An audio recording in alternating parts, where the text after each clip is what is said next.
Hello guys, welcome again. And this time we're gonna go on the first part tutorial. The tutorial will be mainly on the use of the tool I've created, but at the same time how you can set it up with the blueprints available with the project.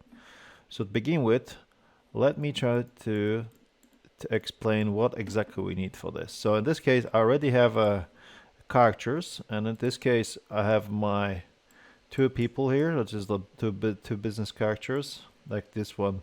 I have one for women, one for men. They all mix some characters, and very simple to do is basically you go to the website, and when you're on the website, you download your favorite character you want to be with, working with, and you pick up any character you want. But make sure you also download first the model itself with the skeletal mesh on it, and also when you create assign new animations, you download that with the skin, which is your character, and then if you wanna only use animations, do it without the skin. So when you download all of them, then you should have like first one without the skin and one with the skin, which is your main character. With all this set, let me go through each individually. So first things first, I'll show you how you actually convert this animation to static meshes. It's very simple to do. So basically what you need to do is first things first, let's load up the characters we have. So in this case I go him and I go her as well. So let me start with her. Let's go to our tool, the tool I created. So this tool, it's under utility widget, and in order to access it, you need to make sure you go right click and run edit or utility widget. And the way it works, you have to have your skeletal mesh selected. So it only works with skeletal meshes, right? So the way you can actually see what skeletal mesh is shown in like this pink BL line color. You just drag and drop into a space, and with this selected, you can go into your anim sequence and choose this animation I have. So for example, I can choose it, press assign. It's already playing. You can stop it anytime. And of course you can change this positions, and you have all the poses. So the one I'm particularly interested in, I'm actually go for walk animation. I'll assign this, and I can stop it. And obviously I can set up my frame rate. So let's say I go 12. And of course you can go as much as you go. Of course, my slider works up to 5 units because just in case the animation is not longer, so you have a lot more space to slide in as with your slider back and forth to find more animation. So it only limits this up to 1, which is fine because we need to make sure that we have some sort of animation. So let me just clearly show it what's like with working with this. Yeah, so now I'm starting from 0 position. Okay, so I'm gonna basically do it very quickly. So I'm gonna convert this to static mesh, which is our pose that currently we have. I'm gonna let's go to a new folder. I call this animations static meshes, right? And what I'll do, I'm gonna then right click, create a new folder. I call it female, and you call something that it's very comfortable for you to use with. So in this case, I call businesswoman underscore, let's say 01, because this is the first position of our animation. So I'm gonna save it. Make sure you copy it, and every time you do this, then you know it. So be always do it like very slowly. So like do it one step at a time. That's why I always look at 0.05. So next one will be 0.1. So there'll be our third step. So this is the second position. I'm gonna do the same again. And then yep, there you go. Do the same again. I got name 202. And to keep saving it, we go to the third position, convert this, and so on. And So now with this out of the way, let me dock it somewhere so at least I know where to come find it. Now with all these animations, for at least for this character, and for him as well,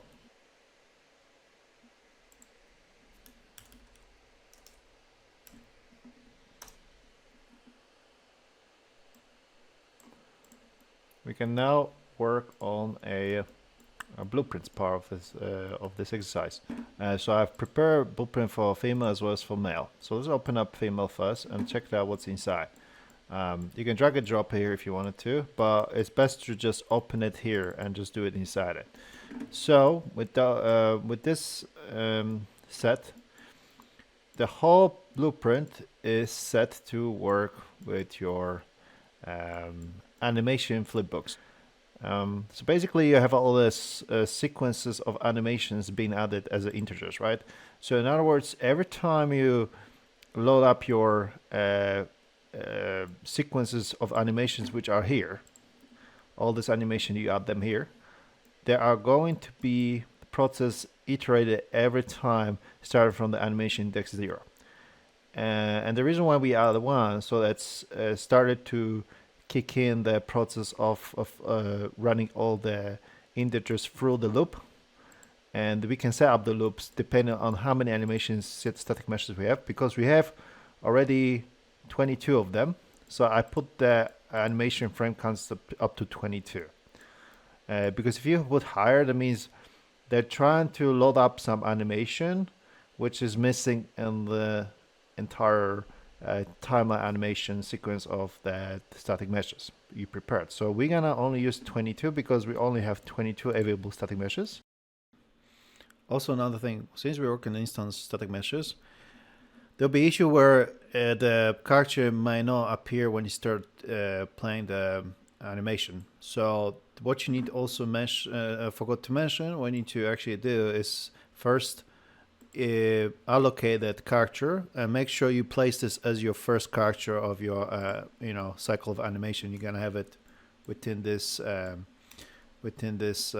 looping flipbook instances itself. So make sure that your instance static mesh holds up on your components. If you select it, holds up the first character of your animation, which is that first frame of the static mesh. In this case, we are going to use instance static mesh. Every time it cycles through, depending on index we get from starting position, it loops through this little branch here and a cycle loop here, and then based on this we get all the animations indexes from here and then processes through this, where this becomes like as our placeholder where it calculates our static meshes instantly, which means by this we are getting to render multiply instances of the same static mesh, which then instead of reading them individually, multiple instances into like a single draw call. So that's why it also significantly reduces the overhead on the GPU as well as CPU itself. So that's why we're using this idea of that. So in this instance, the whole thing you need to do in here is that once you have all these static meshes prepared for your characters, the next thing for you to do it, so let me just show you where to find it. So you have your character. So what you need to do is then pick up this one and then place them each individually, right? So you can just do that. You then drag and drop into this individually, and then you basically do it until you fill up all the arrays. But now we have all this done. So let's compile this. The next thing is to make sure your frame count sticks to 22, because at the moment we have, how many we have here? Since we have 21 arrays, so we're gonna stick to 21 arrays itself. All right, so make sure you keep that also. And another thing is, I also created a little random AI walks. So because my character is walking, I decided to have it on AI. But if you have your animation standing, as it's not doing anything, maybe it's on idle or doing other things on the stationary position, the best things to do is to basically turn it off. So basically just do that, and basically character won't work anymore again. If you want to work it and make it work, then of course you can turn it back on and make it happen. Simple as that. Another thing I would possibly suggest is sometimes, let me just see, okay, let's drag and drop. We have our character. So if you hit play, see what happens, right? So the moment it stays in one place, okay, there's a bit of flipping there. That means we need to actually go back and add this animation frame count. So set it to 22 as we had it initially. Compile that. So now if we go, yeah, we can still some issues. See where there was it as a problem. Yeah, we're on the female side, so it means I think we might need to decrease it to 20. Let's have a look what happens then. Yeah, so basically I made a mistake. The reason why is because we already count that one there. So that's why it adds that one into sequence. So in other words, instead of E21, we actually reading 20. If you hit play, then it should be happening naturally. Yeah. Of course it's slow, the reason why, because I also tower tick interval here enables us to control the speed. So if you want to make it a little bit faster, then obviously you can then set this to maybe to 0.5. Of course it would be too super fast. As you can see, it's doing something. And if you want to go even slower, obviously we can just kind of right in between 0 to 8. So still a bit too fast, but you get my point. Before we can make those characters work just using AI, basically we still have to add something called nav mesh bound volume. So to do this, basically go to nav mesh bounds volume, drag and drop. As you can see, it shows up like this little box here. It looks similar to the post-process volume, but in this instance what it does is it creates the navigational mesh for AI to wander around. Basically this is the space where the AI will pick up and use to calculate whereabouts is going to move within the boundaries of this nav mesh volume. To test it and check to debug it, you can actually press P for Papa.